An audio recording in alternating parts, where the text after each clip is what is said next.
Hola, ¿qué tal? Hoy llegamos al hecho que da inicio a nuestra patria, que es la Revolución de Mayo. Ya propiamente el momento en que sucedió, por qué sucedió y cómo sucedió.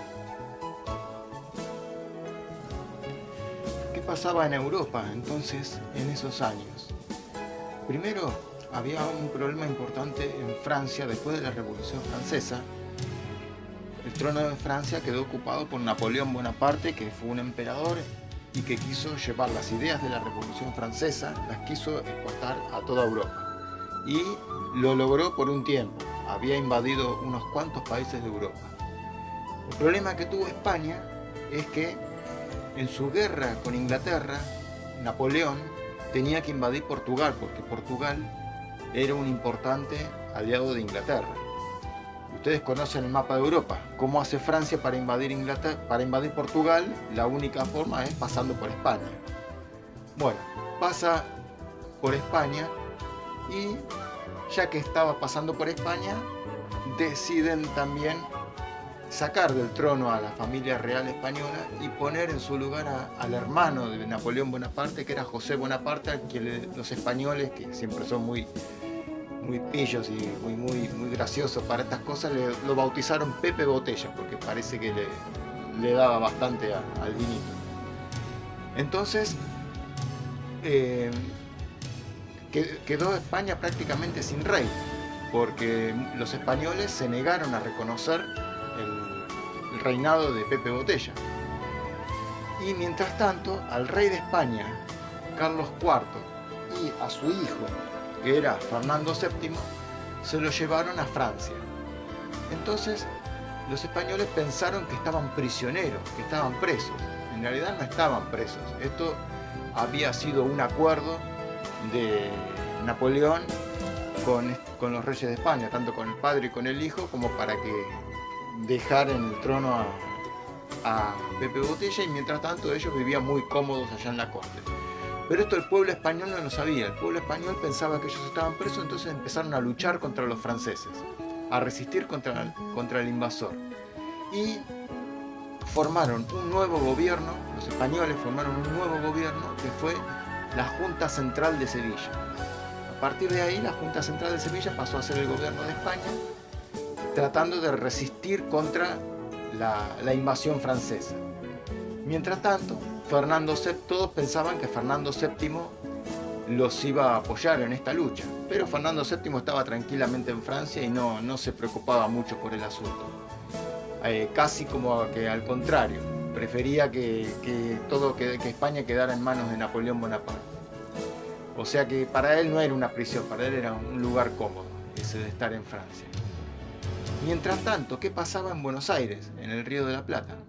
Cuando los franceses se apoderan de España, un grupo de españoles que estaban en Buenos Aires, los españoles que mandaban en Buenos Aires, se dan cuenta de que el virrey que habían nombrado era Liniers. No sé si se acuerdan de Liniers, que había sido el héroe de las invasiones inglesas. Entonces, Liniers era francés. Entonces, los españoles empiezan a desconfiar de Liniers, y además aparte tenía algunas denuncias por corrupción, por algunos negociados turbios que había, que ya en esa época se hacían. Entonces, un grupo de gente lo quiere destituir a Liniers. Hay toda una hay una revuelta que organiza Álzaga, y finalmente llega desde la Junta de Sevilla, desde España, llega el nombramiento para un nuevo virrey, que va a ser Baltasar Hidalgo de Cisneros, el último virrey del Río de la Plata.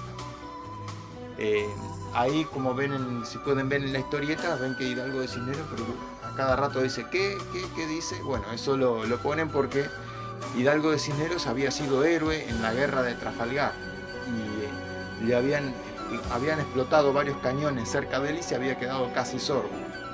Por eso es que tenía ese problema Hidalgo de Cisneros. Entonces es el virrey nombrado por la Junta de Sevilla, porque los reyes de España ya no estaban en el reinado, y los españoles habían decidido no obedecer las órdenes de Pepe Botella. Mientras tanto, ¿qué pasaba en Chuquisaca? en lo que ahora viene a ser Bolivia, la ciudad de Sucre. Ahora se llama Sucre esa ciudad. Chuquisaca era la ciudad, una de las ciudades más cultas que había en el mundo, diríamos, en ese momento, porque tenía una gran universidad. Y los revolucionarios de Mayo, Castelli, Moreno, todos habían estudiado en esa universidad de Chuquisaca.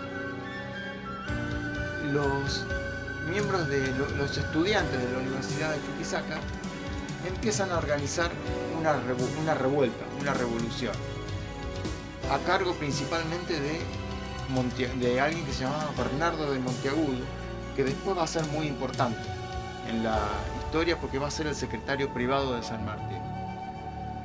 Bernardo de Monteagudo decía que si el rey de España, que las Indias, es decir, América, eran propiedad privada del rey de España. Si el rey de España no estaba, entonces las Indias debían gobernarse a sí mismas, es decir, América debería gobernarse a sí misma. Con esto da el fundamento teórico para empezar ya la lucha por la independencia. Esto es 1809. Inician un gran movimiento tanto en Chuquisaca, que se extiende también por La Paz, y por el resto de las ciudades de lo que en esa época se llamaba el Alto Perú. Y entonces, ya muy decididos, están tratando de buscar la independencia y expulsar a los españoles, incluso llegan a ejecutar a algunos.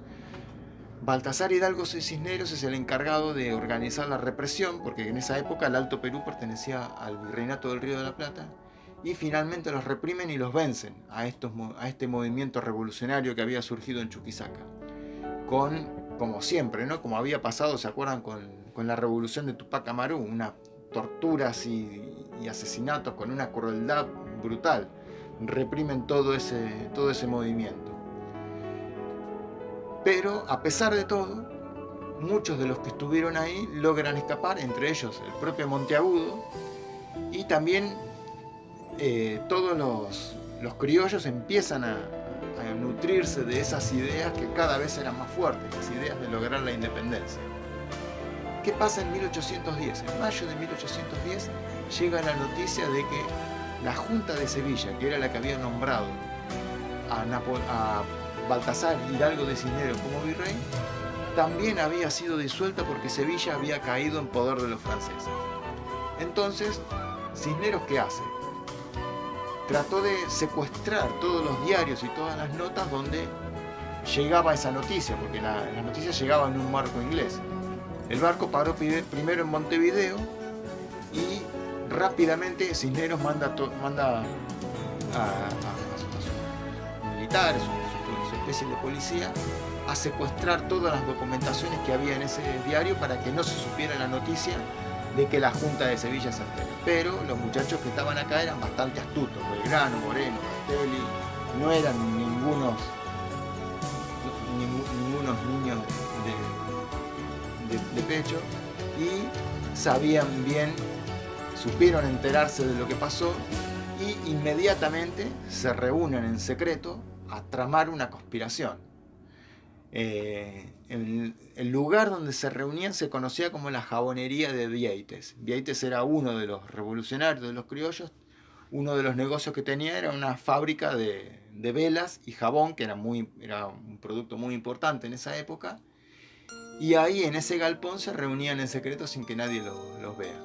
Entonces ya deciden, bueno, listo, si la Junta de Sevilla no está, el virrey no puede seguir en el poder. Inmediatamente le vamos a pedir un cabildo abierto. Cabildo abierto se le decía a cuando todos los vecinos más influyentes de la ciudad se reunían para decidir alguna cosa. Acá son el propio pueblo que va a pedirle al virrey que reúna un cabildo abierto. Lógicamente Cisneros empieza a dar vuelta, trata de negarse, de que no se haga el cabildo abierto, empieza a buscar la forma de tratar de frenarlo, pero el problema que tenía Cisneros es que gran parte de las milicias, es decir, de las tropas, estaban integradas por criollos. ¿Se acuerdan que muchos criollos se habían integrado a las milicias durante las invasiones inglesas? Y ahora muchos jefes de milicias eran criollos también. O sea que ya, si no tenía a las Fuerzas Armadas, a las milicias apoyándolo, estaban en serios problemas. La cuestión es que se reúnen todas las milicias y gran parte del pueblo a reclamarle que se haga un cabildo a Cisneros, que se haga un cabildo abierto, y a reclamarle, digamos, de mala manera, con armas en la mano.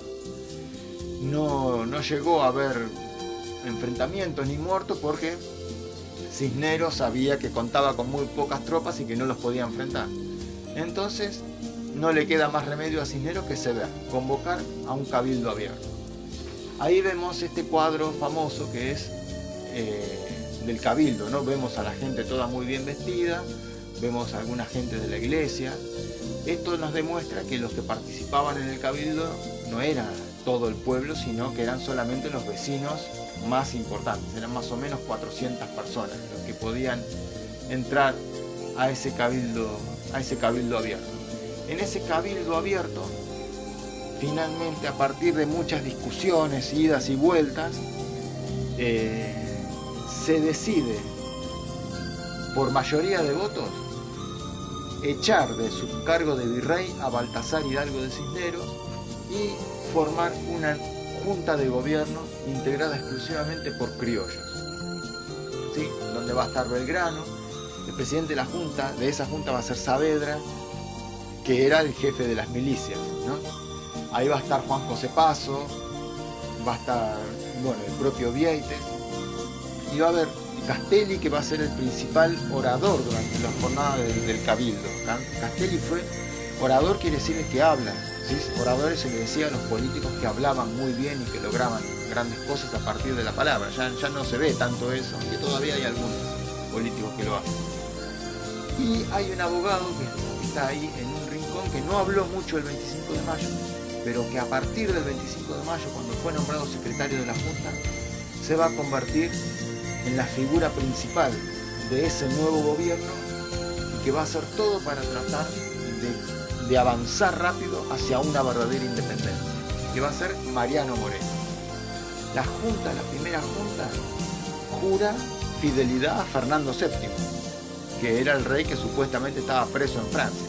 Esto en realidad fue una maniobra, una manganeta. Ellos sabían que querían la independencia, pero para ganar tiempo y para no ponerse tantos enemigos de golpe, dijeron, bueno, nosotros juramos fidelidad a Fernando VII. Cuando Fernando VII vuelva al trono de España, nosotros aceptaremos lo que él diga. Mientras tanto, no aceptamos más el gobierno de los españoles. A partir de ahora, nos gobernamos nosotros los criollos.